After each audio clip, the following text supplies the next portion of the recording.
it's Christina with the Sisyphean Journal. You know, it occurred to me in the states with pro-life laws, and usually they are heartbeat bills, but the abortion lobby likes to pretend that they forbid any kind of emergency obstetric care. Women are going to die. We're not allowed to terminate pregnancies.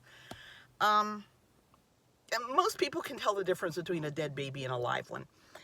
And we wind up with situations like that one in Ireland where that young woman, Savita, her water broke, she had an infection, and they didn't give her any antibiotics. They just, well, we can't do anything as long as the fetus has a heartbeat. Oh, seriously, you're not allowed to give her antibiotics until the fetus dies.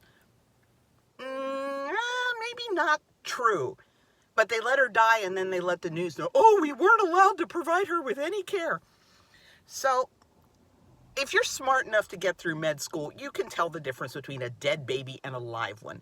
But I think we need to spell it out in the law that if you misconstrue this law to deny care to a pregnant woman and she survives, you lose your license and you get charged with reckless endangerment.